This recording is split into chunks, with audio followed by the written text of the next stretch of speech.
នេះគឺជារូបភាពយឺតបាទស្អីពីការប៉ះគ្នាបាទរវាងខំអាគីបាទជាមួយនឹងវីបុលចៅទុំបាទទឹកទី1បាទកន្លងផុតទៅបាទចៅទុំបាទគឺទាត់ចេញច្រើនបាទទៅលើផ្លូវរបស់កីឡាករអាគីបាទគឺទាត់ចេញច្រើនជើងបាទទៅលើផ្លូវរបស់ចៅទុំបាទចៅទុំក៏ល្អដៃបាទហើយក៏វាយសមវិញមកដែរបាទចុងទឹកទី1បាទចាំមើលចូលដល់ទឹកទី2បាទអ្នកទាំងពីរនឹងដោះស្រាយគ្នាដល់កម្រិតណាទៀតបាទពីទឹកនឹងកន្លងផុតបាទសម្រាប់ការប៉ះគ្នារវាងខំអាគីបាទជាមួយនឹងវិបុលចៅទុំបាទអញ្ចឹងបាទអ្វីដែលនៅសល់សម្រាប់អ្នកទាំងពីរបាទគឺការប្រកួតក្នុងទឹកទី3ដែលជាទឹកចុងក្រោយបាទយ៉ាងណាមិញបាទយើងមកមើលរូបភាពយឺតជាមុនសិនបាទមុនទស្សនាការប្រកួតជាបន្តទៀតបាទនេះជាការដើរចូលទៅវិញបាទពីចៅទុំបាទបត់កែងស្ដាំមួយបាទហើយក៏ថែមមកកែងស្ដាំទៀតបាទអុកចំតែម្ដងបាទគាត់កម្លាំងទៅដល់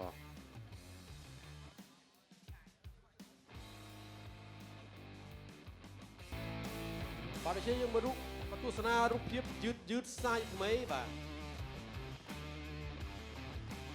វាយសើស្ដាំបាទទាត់ស្ដាំបាទពីអាគីបាទចៅទុំបាទចាប់ជើងបានបាទកត្រាក់ឲ្យដួលបាទវាយឆ្វេងចូលមុខបាទវាយស្ដាំថែមទៀតដល់បាទពីចៅទុំ